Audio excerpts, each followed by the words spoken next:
We're live.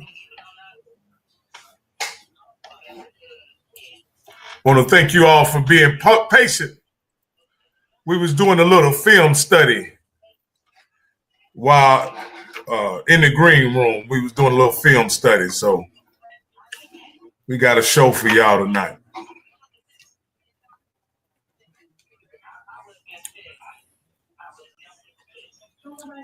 Another HBCU legend scheduled to be with us tonight.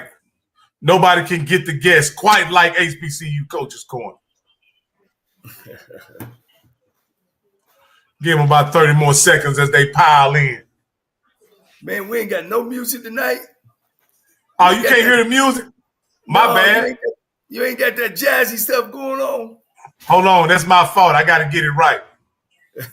I'm glad y'all let me know my music was off. Because it's going. It just didn't have it. Now y'all can hear it right. Man, that get me going, Cole. That get me going. I like that. Sorry about that, Coach. That's my fault. That's Coach theme music. Oh, they're getting in here.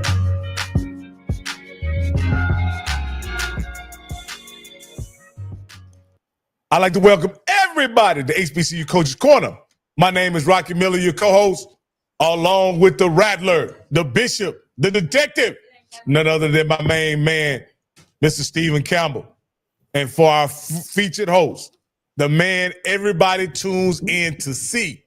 And today, you're going to get a treat. You're going to get, Coach going to break out the projector on you today. You're going to be able to see Coach break down a play, a very important play, a play that really something decided the SWAC championship. But we'll get to that later. But before all that, Coach, my man, Coach Johnnie Cole. Man, what's going on, guys?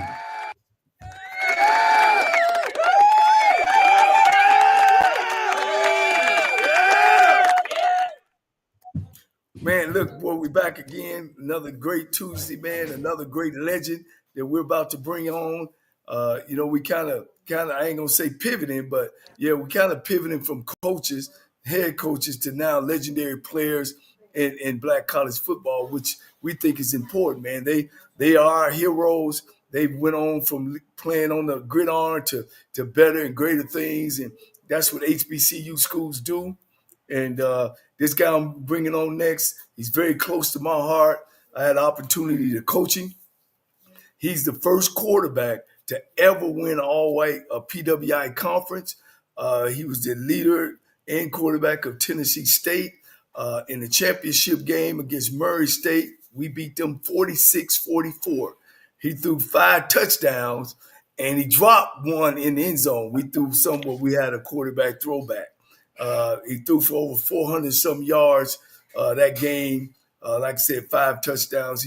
He set all the seasonal records at Tennessee State. And if you know anything about Tennessee State, they've had great histories of quarterbacks and Brian Ransom, 747, and a lot of great ones. But the guy I want to bring on, man, he's not just a great athlete. He's a father. He's a dad. He's a businessman. My friend now that I'm not his coach, Leon Left Foot Murray. Hey, what's going on, Coach? What's going on, fellas? Man, Leon, has been over 25 years. This is the 25th anniversary that a HBCU school in football, led by you, have won a conference championship where it's a predominantly PWI award. I think the coach just won it with Tennessee State. Last year they were tri champs or quad champs, something like that. But you was the first under the leadership of a fella I know very well. Used to change my diaper in LC Cole. Yes, sir. Good times. We glad to have you going. How you doing? Tell us where you are. Tell us about your beautiful kids, your beautiful wife, and what you're doing today. So right now, we live a little bit outside of Atlanta in Powder Springs, Georgia. Like you said, been married for 17 years, two beautiful young daughters, 14-year-old and an active 10-year-old. And just, living life, running around with them. Little business, have real estate, and also owner of a logistics company. We do last mile deliveries for Amazon. And so, that's it. That's about it. Like I said, I spend most of my time being a free Uber driver, driving these kids around. Well, let me just jump right in, man. I need to jump.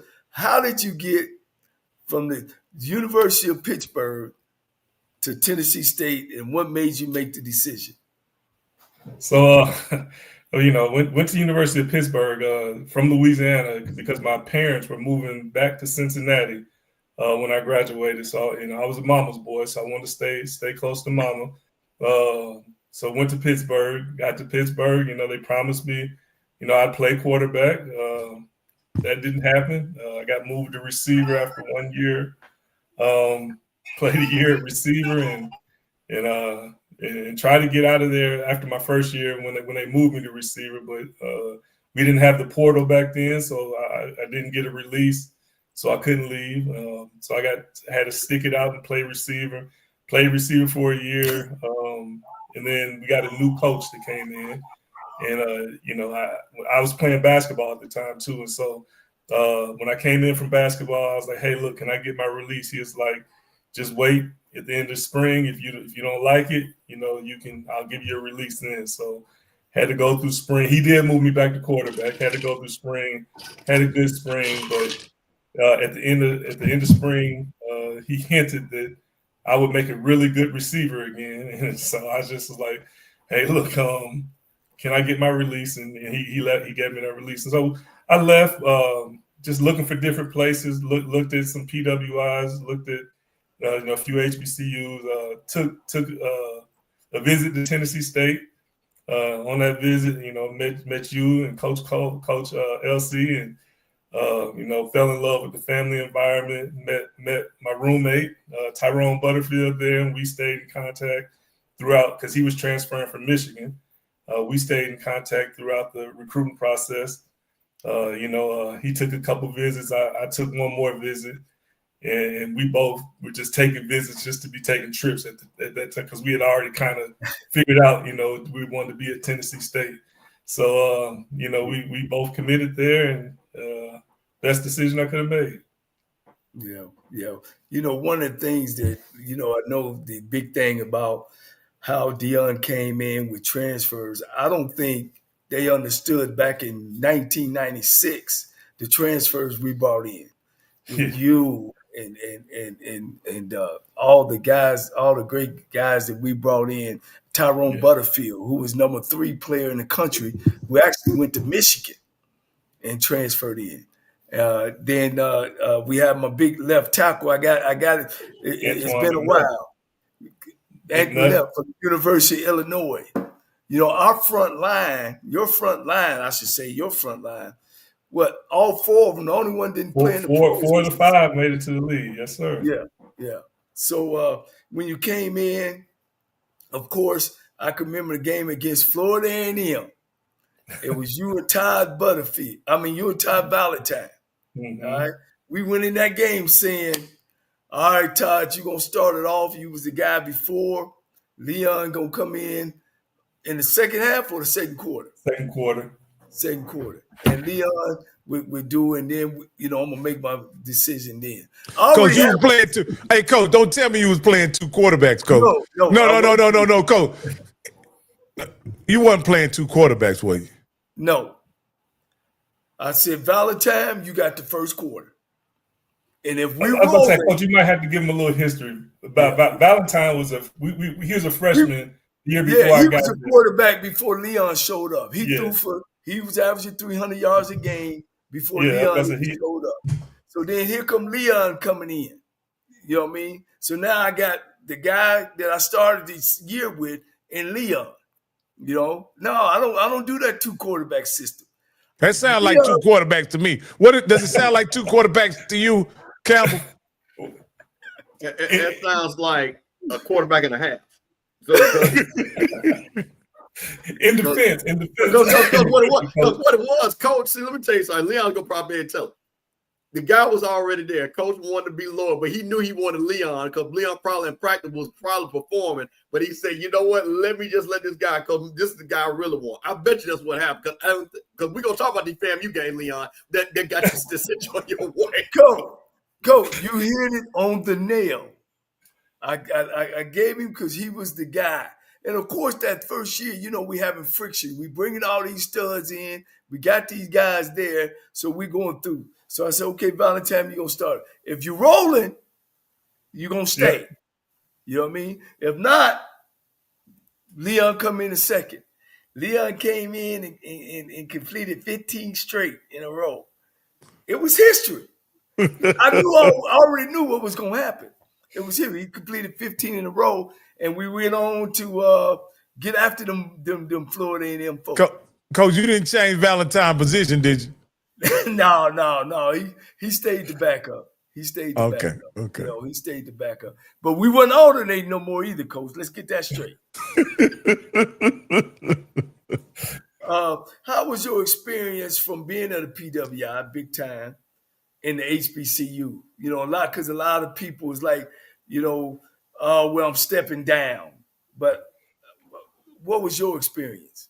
Yeah, so it was crazy because skill position wise, like it was so many skill players who could have played or should have been playing at those PWIs, the Big East schools or all those schools back then. But the only difference I would say is the depth of the offensive line, and that was where you offense and defensive line. That's where you kind of see the differences. That's all scholarships. He had a lot more scholarships to recruit a lot more big, offensive line. And of course, the resources. Resources are different at those schools. But from a player standpoint, man, like some of the guys I played with at TSU were, some of the best athletes I've ever seen. So that honestly was kind of shocking because I didn't know, like you said, the perception is you're stepping down, but definitely didn't feel that way when you got there and started practicing and seeing the speed that everybody's playing with. It wasn't a step down. Yeah. How did you feel off the field? Was it a different off the field feeling from Pitt to being there, on the HBCU campus? Yeah, it was good and bad difference, right? The good difference was, just being at HBCU, being surrounded by, people who look like you, people who think like you, people who had the same experiences you have. Of course, at the time, the ratio was great for a young man, a 20-year-old young man, so that was great, but at PWI, it was different. Like I said, the resources. When I would be at Pitt and say I was broke, I'd have money in my bank account. When I was at TSU and said I was broke, I was broke. I had to go find, eat peanut butter and jelly sandwiches and really, figure things out. So, wait, Leon, hold on. I got to make a statement. The statute of limitations have now passed, so he can now make that statement about putting money in your pocket. So, Coach fed me, but Coach, I didn't ask him for any money, and he didn't, he didn't have to give me none. But if I needed something to eat, he was gonna make sure I wasn't hungry. As I said, the statute of limitations have now passed. That's what now, Leon, coming in a black staff led by LC Cole, how did you feel about comparing the staff that you left at Pitt with us? Because a lot of times, again, it's like it's a down level. Did you get what you came there for, or did you see not just yourself being coach? I mean, the numbers speak for themselves, but just throughout our whole program. No, I can really speak for the offensive coaches because that's who those are the coaches I dealt with, in day out. I mean, we had some of the best coaching out there. Coach Ehrenfield did a great job with the offensive line. Coach Reese with the running backs, who later became a head coach. Coach Keiss who coached the receivers, who went on to do, good job, coordinating offenses on different levels. And you had who put together the game plans that put up one of the most high-powered offenses at Tennessee State, Alabama State, Texas Southern, wherever you've been, and of course, Coach Cole, he just had the organization of the whole program, so the things we did them first class, as far as travel, like you heard stories and HBCU, the 3 or 4 people in the room, sleeping in the room, and that wasn't none of that going on, everything we did was first class, it was, of course, again, bigger schools have bigger budgets, so, it's different, but everything we did at TSU was, you didn't feel like you were at an HBCU at times. Hey, Leon, tell me about this pregame ritual where he say during home week he take them out in the woods. Where'd you take them, Coach? Hey, the first time me and Butterfield heard about that game, he's coming from Michigan, I'm coming from University of Pittsburgh. We were like, going to the cabin. What's going on here? And so we didn't know what to, but for real, it was some of the best bonding that you could do out there, though, because you're sitting and guys, that was the first time that HBCU schools were taking their kids off campus. Yeah. Didn't nobody do that? Nobody done that. But we were the first ones. And of course we couldn't, it was new to HBCU, so they didn't give us money to take us to a hotel. So LC had a connect with Woodman of the World, a big old insurance company that would send us money. And so we took the kids out to the Women of the World campground on Friday. And we would hold a fire. It was a great time. We go get something to eat, go to a movie, and head out to the cabin. Like I said, it was some horseshoes being played. We tried to sneak a little basketball in when the coaches wasn't around. We had a good time though. Sitting there and everybody talking about each other in the cabins because it was a lot of fun. Like I said, when I first thought about it, I was like, man, we went out to the cabin. What is this about? But once you got out there, you're like, oh no, let's get back to the cabins. It was fun. I enjoyed it. Let me ask you this, Leon. Were y'all that terrible when he had to keep the girls that get y'all that far away from the girls? Probably so. Because that's what that's all about. That's all that is. That's all it's about. Getting you away from those girls, man, before game night. They were they all been there, done that, so they know what had happened to a bunch of 18, 22-year-old guys sitting on the campus with that much access to you. It was a smart move for sure. It's gonna be tough making curfew night before the game. Otherwise, take us out to the woods. Did you know when we end up losing to Middle Tennessee State, who eventually went to Division I the next year, and we had 10 more games. 8 was on the road.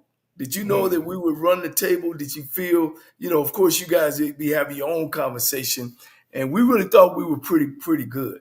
Yeah, I was about to say that we thought we were good. I didn't personally, we just, we take off like that. But we knew we were pretty good, at that point. We let that game slip away from us, so it felt good. Like it wasn't a moral victory, but when we left that game, we knew we had a good football team. We knew we could compete with anybody, and so we definitely thought that we were going to win a lot of games. Did we know we were going to win the championship? I can't say I left like, oh yeah, I know we're going to win the championship, but I knew we had a chance. Well, let me. I'm going down memory lane. We played East Illinois. Yeah. East Illinois guys, and right then we were high powered. We were 39 a game. We kicking some butt. We rolling, y'all.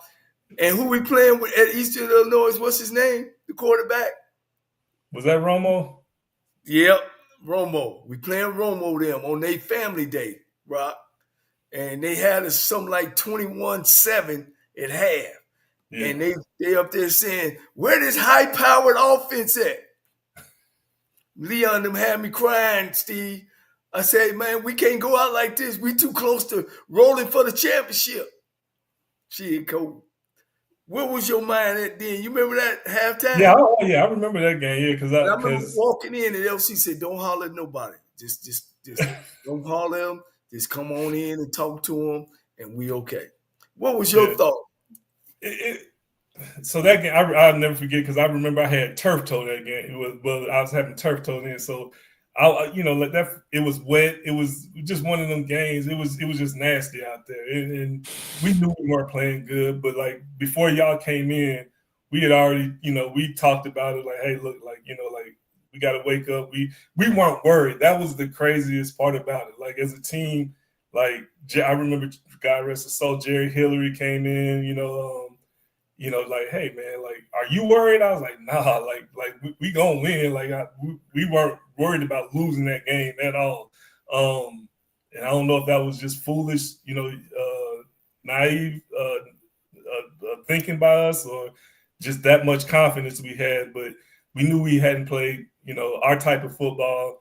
We knew we left a lot of stuff out on the field, and so we were just, talking about what we need to do to fix it, and we weren't really sweating the performance the first half at all, because we knew we were better than that. Yeah. My last question, I'm gonna turn it over.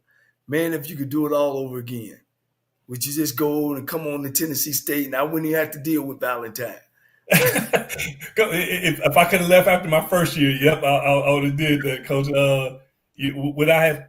If I know what I know now, yes. But not knowing what I know leaving high school, I probably still would have chased, that PWI first, being an 18, 19-year-old. And then, but if I could have left after that first year when I tried to leave, I'd have came down, because you weren't there at TSU when I came out of high school yet. I think you were still at Southern. I was at Southern, yeah. I think you were still, because but yeah, so I think I would have came when y'all got there. I wouldn't have went before though.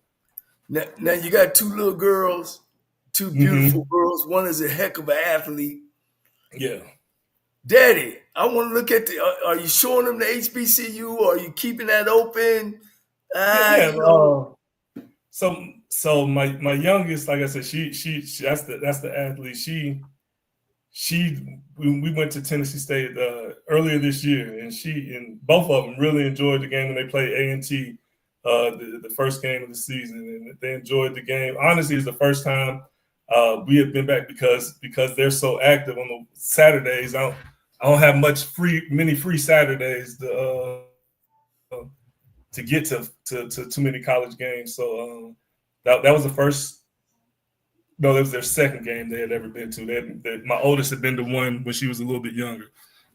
But it's definitely an option. I'm definitely going to let them make that decision. I'm not going to force them anyway. They got to create their own path, and I'll support them whatever they do. All right, man. That's awesome. I'm gonna pass it over to now. Here come the real questions. No, Leon, this is what I want to ask you. You say when you were at Pittsburgh, your position had been moved from from quarterback to wide receiver. And then you came to Tennessee State as a quarterback. How were you able to stay sharp enough to walk into that situation and be the starter in the first game when essentially you hadn't played quarterback since high school? Yeah, so I did my first year at University of Pittsburgh. They did. I traveled my whole first year as a quarterback.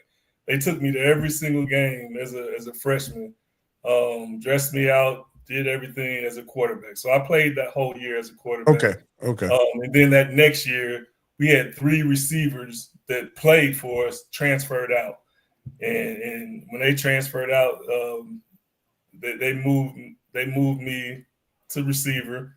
And then, like I said, when I came back in, so when I played basketball at Pitt too, when I came back in from basketball, we had got a new coach, and he let me come back in the spring and move back to quarterback. But I mean, I knew I was a quarterback. I knew I didn't want to play receiver. I wasn't a receiver. So like I would always pick up a ball and throw it, like even after practice when we run routes, I would run a route and I'd go to quarterback and throw the ball. And then I'd run another route and go to quarterback and throw a ball. So I never stopped throwing the football. And I never thought about staying at receiver either. So. Oh, okay. And because this is why I asked. We currently in the SWAC, especially, we have a lot of guys struggling at quarterback. I don't know how close you follow the SWAC, whatever. And we don't know if it's and to be honest with you, I was teasing Coach Cole about playing a couple quarterbacks, right? But a lot of teams in this league play more than one quarterback. Coach Cole hates that. He hates playing that they won't commit to a guy. Yeah. In your opinion, I know this ain't necessarily got anything to do with you, but what allowed you to be successful coming from Pittsburgh, where you didn't get any live game reps at quarterback, but then you get in the game first game, and you're able to go 15 for 15. What happened to you in that time frame that allowed you to be successful when you came on the field, and obviously you were prepared to play quarterback? I think what you just said, you were prepared. You knew what to expect. You knew what to do in certain, situations happen. You were coached up. You had good game plans, and you had confidence. That's one thing Coach Cole made sure we were all confident. Like we weren't going to lack any confidence in that quarterback room. So you knew what to do. You knew, what checks you should be making, what audibles. You knew the game plan. We used to have to get up at 5 o'clock in the morning and come watch film, make sure we knew the game plan. So, we were well prepared. So it wasn't many surprises when stuff happened. We had seen it before and you knew, like I said, you knew what to expect. So let me ask you this, in your opinion, has there much changed about you also coach? So those of you who don't know, Coach Murray was a coach also. And I'm just asking you, did much change about coaching the quarterback position from what you experienced in college to what you ultimately saw at that level coaching? I don't know if, and I hate to sound like an old person right now, but I think some of the players have changed. Like you used to coach. Now coach is hard now. He didn't baby us. He coaches hard. Some of the stuff he used to say sometimes, I don't know if you get away with that right now. To be perfectly honest, you probably get thrown up in the president's office for some of the stuff that used to be said. So I think just being able to be mentally resilient. Some of them, could be they're just not resilient. They've been kind of handed things and kind of pacified a little bit to where when something happens, it's harder to shake back than it was for us. Like we something bad happened. It's like, hey, look, it's bad. What we do? How can we fix it and keep going on? That and then just like you said. Not having patience. I think everybody doesn't have the patience to let somebody mess up a few times and stick it out. And the coaches are in hot seats every 2 years, and so if their quarterback isn't playing good, they want to see if the next guy can play better. And so that's why I think that's why you get 2 or 3 quarterbacks playing in a year, because everybody wants this instant success. And if it doesn't happen right away, you lose patience. Now, Coach Cole won't say this, but and correct me if I'm wrong, Coach Cole. You believe the quarterback's performance on Saturday has everything to do with how he's prepared Monday through Friday, right? Ain't no question. So when you see a player fail out there, Coach Cole's contention, it is not the player failing. it's the coach not having the player prepared. Do you agree with that? Even though you've been in coach, I agree with both. I think at the end of the day, you always say you're either coaching it or you're allowing it to happen, right? So, if you're coaching him up and he knows what to do, then he's going to go out there and get the job done. So I do agree with that. As long as the player has the talent to do it. If you're not asking him to do things he can't do. If he can't throw and he's just running, then find some stuff where you can run the ball. But if you recruited the right person and you got the right person out there, then yes, it's on the coach to get them ready to perform. And very few coaches do a really good job of that. Yeah. Hey, I want to thank you, Leon. Before I pass you on to Mr. Campbell, I'm sure he's our historian. So I ain't no telling what he may ask you something about what happened in 1970. Who knows? But Mr. Campbell, it's your turn. Well, Leon, I'm gonna tell you something. First, it's a pleasure. I actually saw you play, and this is what's been great about this. Everybody that's come on, I can say. So let me set this up so you understand what I'm getting ready to start with you. I'm originally from Jackson, Mississippi. I went to school at Florida A&M. So two of your biggest rivals, I am a part of. So we're going to deal with that later. But I wanted to talk about something because of Coach Cole's background and you. So I'm going to throw out a couple of names, and I want to see if you understand where I'm about to go with this. Joe 747 Adams, Eldridge Dickey, Joe Gillum, Brian Ransom. Did you realize the greatness of the position of quarterback in Tennessee State and how historic that position was at that school when you came? I didn't, to be honest. Before I got there, I didn't. I didn't know the history of it. The two HBCUs I really knew the history of were Grambling and Southern, being from Louisiana. Right. Didn't really know Tennessee State's history like that, but learned real quick when I got there about the history because I love football, so it was fun, diving into them facts and learning about these guys and, just trying to live up to what they had already established, being such great athletes and great quarterbacks. Just to piggyback off that, Campbell, go ahead, Joe Gilliam actually, remember Leon, he actually would come and work with us. Mm-hmm. And if you know Joe Gilliam and his background, he was still going through those things. He would actually come to my office and talk and let me know what's going on, but yet fall asleep because he was going through those things. But he actually, Coach, worked with us a little bit. He worked with us. I remember him throwing the football when he came out to practice that one. I was like, whoa. Yeah.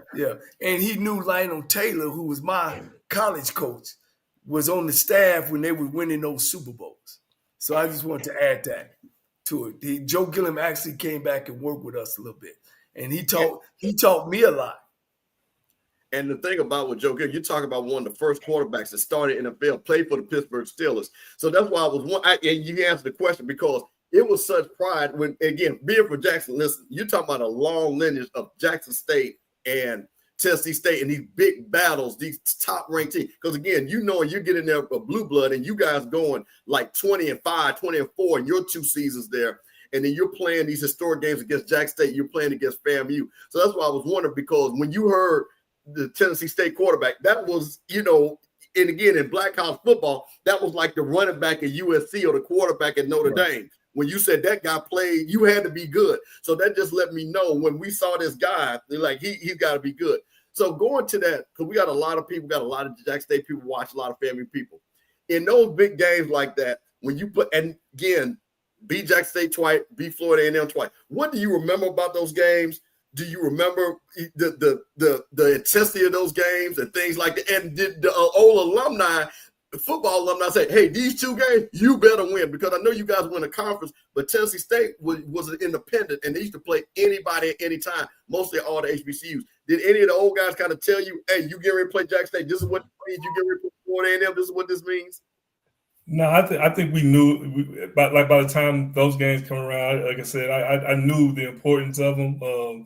The whole week, you know the build up going into those games. you know what to expect. You know, in Memphis, you're gonna get 50,000+. And when we played FAM in Atlanta, you know, you're gonna get, you know, the Georgia Dome is gonna be sold out. So you knew what you were walking into. So you just really had to, you know, focus in and not let the moment get too big for you. You know, not get too anxious, too excited. You know, try to stay level and be, you know, just go through your preparation like you usually do, but you know it's a little bit more significance at the end of the day. All right, I'm gonna ask you this one last question. Tell us about this legendary game Coach mentioned against Murray State, when you throw for 491 yards, 77 touchdown. Because what's funny, again, me being around this age, a little bit older, so I'm probably 28, 29, and this is before the internet. Well, you know, pre-internet, really. And I would go, and there was a great sports writer named Roscoe Nance, and he would write about all the game. And we pick up the paper. We're like, man, did you see what this cat did at Tennessee State, threw for 491? Do you remember that game? And how are y'all just cooking like that? We had a great game. So it's funny, like I said, go back to coaching. We had a fullback who had over 100 yards receiving that game because coach had saw something in the game where he was open on a lot of underneath stuff, and he was going. The coach told you I dropped one. I caught a touchdown that game too, Coach. Wait a minute, you caught one too. Yeah, I dropped one and then caught one on the. You were slashed, huh? In the end zone. Can you imagine somebody's throwing 7 touchdowns and catching 2 themselves? He dropped it, man. But no, he might could have got into the Tennessee State Hall of Fame if he had caught that one, huh? Yeah. But no, I do remember that. That's one of the best games I've ever been a part of. Period. I mean, the magnitude of it. You know, that was the first championship, so it was special. You know, we had a block and field goal to have a chance to win that game at the end. And let me ask you this, Leon. I want to ask you this. Y'all were the only HBCU in a PWI conference, right? Yep. Carrying that mantle, what did that mean for you guys, or did it mean anything? Yeah, it was special. I mean, because yeah, like we got some calls that sometimes just leave you scratching your head. Some games, like, man, you know, you go to Eastern Kentucky, you get calls and things that you like, man, like, hold up, man, like you ain't supposed to call us that, you know. So it was special. You knew what it meant. You know it. And I would say, like, after most of the games, you know, this talking that went on before the games and during the game, they kind of would say, hey, look, you know, great game, y'all, at the end of the game. So it kind of came with more respect thing by the time you left. So those were the good feelings, is going in there knowing you're going to get not the best calls in the world. You know, you're definitely not going to have the fans on your side, and then walking out, you know, still overcoming that. You know, like, we felt it was special. We knew it was special, and it felt the significance was big for us. Yeah. Did you feel as if you were repping the culture as well? I would say so. Yeah. Yeah. We used to spank Florida A&M, Jackson State, like it wasn't nothing. Just sweep them off, bam, bam, bam. But let me say this: those guys, man, was a great group of guys, man. They were so popular, Campbell and Rocky, in the city that the Titans at that time was new in town, right? They'd be at the door waiting to get in. These cats come up to the club. Oh man, that's Tennessee State. Come on in. They used to get the Titans in the club. We played homecoming, guys. We played homecoming, and we had 44,000 in the big stadium. They were on top, Coach. It was 44,000 in '99 when we went 11-0. You know. Coach, did Steve McNair, any of those guys? Well, I know he's a HBCU guy. Did he ever come around or anything while you guys were there? We talked a few times because I knew so Anthony Dorsett, he played with me at Pitt, so he was on the team at the time, and so I would talk to him every now and then, and I see Steve like the sports bar. He owned a sports bar not far from the campus, so I see him and I talk to him and that. But he didn't. I didn't see him on campus, and I don't know if I don't know if he snuck in there and saw Coach of them, but I didn't see him on campus. I would see him off campus, and we would speak, and he would give me some tips and things like that. But no, never did I see him on campus. Outside of when they had training camp. Yeah, tell us about your time. Once you left Tennessee State, you had opportunity. I think free agent to the Redskins, and then he was also an outstanding coordinator at Morehouse. Where he averaged. What was y'all averaging at Morehouse? The first 4 or 5 years, we was high 20s, low 30s. Depending on the year. You actually helped him go to the playoffs, right? Yeah. First time in school history at Morehouse. Yeah. And Richard Freeman was our linebacker coach, who was the head coach. Mm-hmm. All tied back to TSU again, like Coach said. So he was the linebacker coach at Tennessee State when I played there. Then he was Coach Cole's defensive coordinator at Lane. And when I was playing arena football, I came in the off season down to Lane. That was a funny story here. Went to Lane just to volunteer because I was playing arena football. And Coach introduced me. They used to have a chapel at Lane, and he introduced me. Told him I was volunteering. The president of the school was in there. He was like, "Hey, Coach, come see me after this." And he told Coach when we walked in there, he said, "Hey, don't nobody work here and not get paid?" And the man cut me a check that day for helping out. He didn't want me volunteering. He cut me a check that day. It had some good times. Well, now, Leon, were you there when Denzel's son was there? I came the year after him. He was there the year before I got there. Yep. Okay. Yeah. Well, Coach, man, we don't want to hold you long. I know you got the family time and the business is going, and I love you like you're a son. Yes, sir. Love you too, Coach. Man, we had a great time, and I know you had a great time, and I want to thank you for letting me be a part of your success, man, because you didn't have to take the coaching. You could have came in with that big time attitude. You didn't. You soaked it all in, man, and the rest is history. And I'll never forget those days. Me neither. I appreciate it, but appreciate y'all.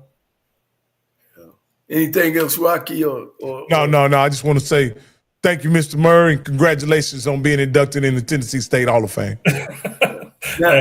One of these days, hopefully. Are you not in, Coach? Oh no. Coach, hey, Coach. Hey, that's come on now. Hey, look, that's a whole nother story about the 98 and 99. Well, don't feel bad. Bruce Eugene I didn't realize that. Wow. Yeah, don't feel bad. Yeah. But man, that's a whole nother episode of why some of these cats ain't in these Hall of Fames, Coach. That's a whole nother. But hey, Coach, if you want to stay around, y'all want to dive right into this last play, or we want to? If you want to look at the play with us, you certainly can, Coach. What you want to do, Campbell? You want to wait, or you want to? I probably say about another 10 minutes, and then I have to go get that little one in the bed. Oh, okay. But hey, Coach, we can go ahead and cut you loose. I want to thank you, Mr. Murray, for being on, man. And if Campbell, if there's nothing else, where can they find you, follow you, or moving forward, Mr. Murray? I have no. I think Instagram is at Realtor Coach maybe. I don't know. I'm very rarely on there. I'll go on there and like somebody's picture and I'm back off of it. I don't do too much social media, but yeah, I try to stay as low key as possible. Yeah, Coach low key. When we had some real good talks on that sideline during the heat. when I need him to step up and yell at somebody, kick somebody in the butt. Hey, look, we ain't doing what we supposed to be doing, baby. You got to come out of that quietness. But I'm quiet to myself most of the time. Yeah. All right. Well, thank you, Leon, for everything, man. Appreciate you coming on. Hey, this is your first time, but I'm pretty sure it won't be your last, man. All right. Sounds good. I appreciate it, Leon. All right, Coach. That was another great interview by one of your former players and associates, Coach. We got to give him let's give Leon Murray his flowers, man. He's an HBCU great, man, along with the rest of them. And I guess I can tell everybody, y'all get ready because I'm going to bring on Superman the next time when the show comes. Oh, no. Bring Superman on, Coach. I ain't going to say his name, but they call him Superman. He's coming on next week, Coach. Yeah. Then we're gonna bring in another cat, man, played back in the 90s, old school, national champ quarterback. So we got a good lineup. Hey, Coach, you getting everybody, Coach. You getting everybody. Hey, Coach, you sure we want to have Superman on here, Coach? You know he from Jackson State, right? Yeah. Well, Campbell, should we have him on here? You doggone right, man. Superman, listen, I already got that ready, boy. Listen, I don't know if I'm gonna have a background. I might have to have that video when that boy put them shades on. Y'all don't rock. You don't know nothing about that right there. You need to go look at when that boy put them shades on, let you know who he was. Come on, man. Hey, we're gonna bring Superman on here, Coach. And we're gonna get them all, man. We're gonna get them all, Coach. I've been lining up and my connections been feeding. They like the legend, the legend period that we have in our show, man. I think it's good. Well, you say this a legend series we have in here, Coach. Yeah, it's a legend series, man. We got. Hey, Rocky, let me say one thing. Let me say one thing. Go ahead. And Leon was being very humble. That man, let me tell you something, and I'm serious about it. And Coach knows this because Coach was there. And Leon, when you were the quarterback at Tennessee State, and Rocky, I'm telling you something, them cats, whoever the quarterback, because Tennessee State was forward thinking way back. Because you got to understand something. It was guy, and I think Joe 747 Adams, the reason why he went to Tennessee State because they threw the ball. And they were ahead of the game. And this is what I'm saying. When some of these people talk about the coaching now and things like that, you're talking about legendary coach that had legendary offenses. Rocky, these guys were throwing for 2,500, 3,000 yards like it wasn't nothing. You know what I mean? And I'm talking about complex offensive systems where these quarterbacks would, like what you see today, it would be embarrassing if those guys could get a teleport and come now. It would be, they were literally, like Michael Irvin said, I'd catch 200 passes. These guys throw for 5,000 yards at this SWAC now, or MEAC.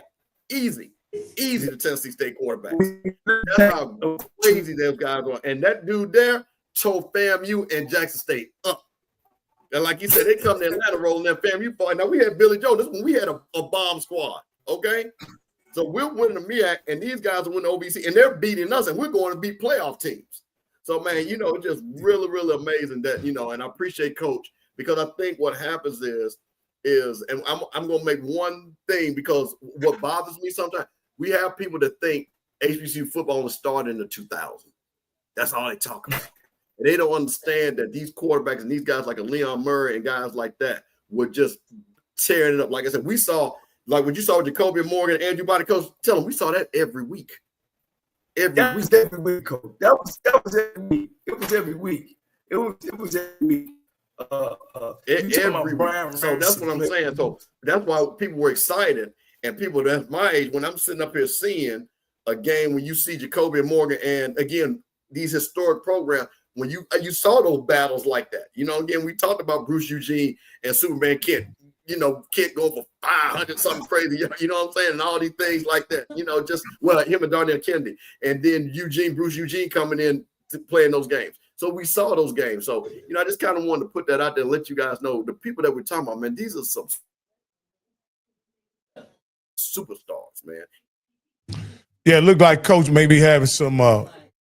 So, hey, first off, I want to thank everybody for watching this stream on the Off Script channel. I had to get through that Leon Murray interview. I wanted to get the complete interview on the Off Script channel.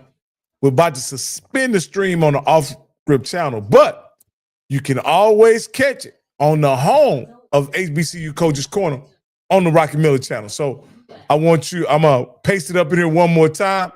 Y'all hit me with the ones once y'all switch over, and then I'll suspend the stream on the Off Script channel. I want to thank you guys for watching on the Off Script channel. Now, Rocky, you kind of have a little bit of sound problem too. You sound like a trans. I do. Lagging. Oh, maybe we got some lag going.